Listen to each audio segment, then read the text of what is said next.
Shalom, berjumpa kembali di dalam channel Pada Johan. Pada kali ini, renungan kita saya beri judul Social Distancing. Saudara yang terkasih dalam nama Tuhan Yesus, istilah ini hari-hari ini sangat familiar di telinga orang-orang percaya atau bahkan di seluruh dunia karena adanya virus COVID-19.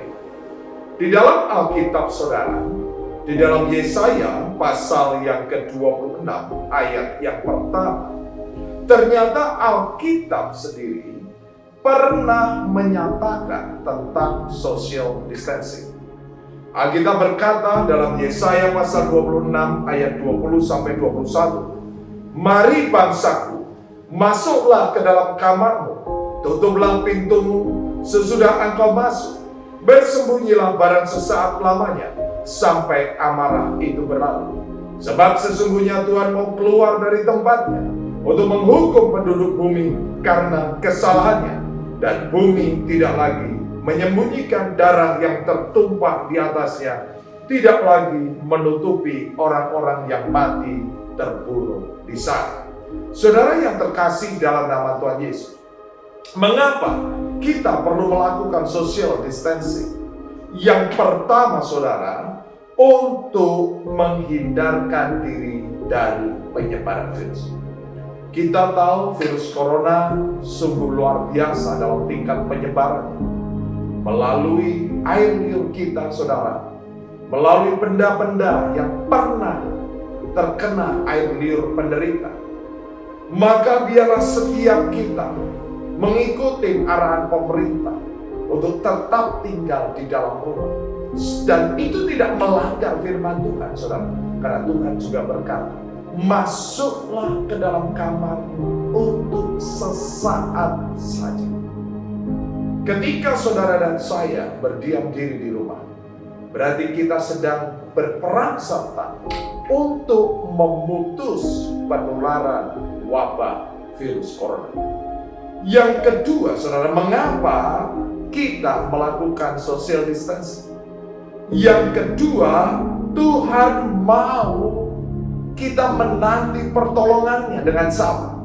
Alkitab berkata di dalam Ratapan pasal yang ketiga ayat yang ke-22, "Tak berkesudahan kasih setia Tuhan, tak habis-habisnya rahmatnya, selalu baru tiap pagi, besar kesetiaanmu. Tuhan adalah bagianku," kata jiwaku. "Oleh sebab itu, aku berharap kepadanya." Tuhan adalah baik bagi orang yang berharap kepadanya. Bagi jiwa yang mencari Dia, adalah baik menanti dengan diam pertolongan Tuhan. Saudara yang terkasih dalam nama Tuhan Yesus, dunia terus bergerak dengan segala kesibukannya. Dan hari ini sepertinya bumi ini sedang restart, saudara. Semuanya harus berdiam. Tetapi kita melihat ada sisi positif ketika orang-orang berdiam di dalam rumah. Tidak ada polusi, tidak ada kebisingan. Bahkan ini menjadi pelajaran bagi kita untuk kembali mengenal anggota keluarga kita. Dahulu kita pagi-pagi sudah pergi meninggalkan rumah, tetapi hari ini kita lebih banyak di rumah. Mulailah kita semua kembali mengenal keluarga kita, suami kita, istri kita, anak-anak kita, mungkin orang tua yang tinggal bersama-sama kita. Inilah waktunya kita memberikan perhatian, saudara. Kita tinggalkan kesibukan. Saya percaya ada maksud Tuhan agar keluarga kembali dipulihkan. Yang ketiga, saudara, mengapa kita harus melakukan social distancing? Yang ketiga, belajar menundukkan diri. Di dalam Keluaran pasal yang ke-12, saudara, Alkitab berkata, dimulai ayat 21, "Lalu Musa memanggil semua tua-tua Israel serta berkata kepada mereka, pergilah, ambillah domba untuk kaummu dan sembelihlah anak domba Paskah. Kemudian kamu harus mengambil seikat hisop dan mencelupkannya dalam darah yang ada dalam sebuah pasu.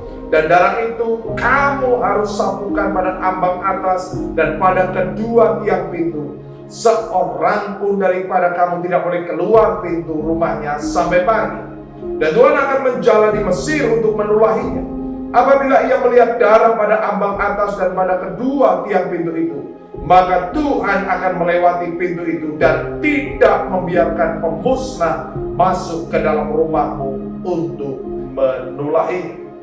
Saudara yang terkasih dalam nama Tuhan Yesus, Musa sudah membubuhkan darah anak domba dalam Paskah pertama, di mana darah anak domba dioleskan di ambang pintu atas dan tiang kanan kiri, dan bangsa Israel harus tetap ada di dalam rumah. Maka ketika tulah melewati rumah mereka, tidak ada satupun yang akan kena tulah. Tetapi jika tidak ada yang tunduk, saudara, atau satu orang yang tidak tunduk, dia keluar dari rumah, maka dia tidak mendapatkan perlindungan. Demikian juga hari ini kita belajar tunduk, saudara. Pemerintah adalah wakil Tuhan. Saya percaya ketika pemerintah memberikan maklumat agar kita tinggal di rumah, saya percaya mereka tidak bermaksud jahat, saudara, tetapi untuk menyelamatkan saudara dan saya, untuk menyelamatkan keluarga saudara dan saya, untuk menyelamatkan kota saudara dan saya, dan untuk menyelamatkan bangsa ini. Saudara yang terkasih dalam nama Tuhan Yesus, Alkitab berkata, apabila kamu tiba di negeri yang akan diberikan Tuhan kepadamu, seperti yang difirmankannya, maka kamu harus pelihara ibadah ini. Dan apabila anak-anakmu berkata kepadamu, apakah artinya ibadahmu ini? Maka haruslah kamu berkata, itulah korban Paskah bagi Tuhan yang melewati rumah-rumah orang Israel di Mesir, ketika ia menulai orang Mesir, tetapi menyelamatkan rumah-rumah kita.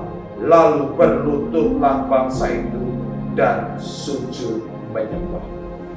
Saudara yang terkasih dalam nama Tuhan Yesus, Paskah tahun ini memiliki keadaan, situasi yang hampir sama dengan Paskah di Mesir. Orang-orang Israel tinggal di dalam rumah, tidak ada perayaan, tidak ada KKN, tidak ada kumpul-kumpul, hanya ada orang yang ada di dalam rumah. Dan suatu hari kita akan bercerita kepada anak-anak kita, pada tahun 2020 kita melaksanakan Paskah seperti Paskah di Mesir yang dilakukan Musa dan orang-orang Israel. Bagaimana Tuhan menyelamatkan keluarga kita dari virus COVID-19. Sehingga di hari-hari kemudian, ketika virus ini sudah tidak ada, kita dapat mengucap syukur atas keselamatan yang Tuhan beri. Kita dapat mengucap syukur ternyata hanya sekedar bisa melihat mobil lewat di jalanan, hanya sekedar bisa jalan-jalan di lapangan, hanya sekedar berkumpul dengan keluarga adalah sebuah anugerah, saudara. Mungkin hal itu di hari-hari kemarin menjadi sebuah kebiasaan dan kita tidak merasakan bahwa itu adalah berkat Tuhan. Suatu hari, saudara, ketika saudara dan saya harus bernapas, ketika bernapas di luar tanpa menggunakan masker, kita dapat menghirup udara yang segar tanpa ketakutan. Kita dapat berjabat tangan dengan sahabat kita tanpa ketakutan. Maka kita akan merasakan itu adalah sebuah anugerah Tuhan yang tidak bisa digantikan dengan uang. Saudara yang terkasih dalam nama Tuhan Yesus, peluklah perubahan ini, saudara, di dalam segala ucapan syukur dan belajarlah taat. Maka Alkitab berkata, tidak ada penyakit sama penyakit menular yang mendatangi kemah. Engkau akan selamat beserta seisi rumahmu. Haleluya. Amin.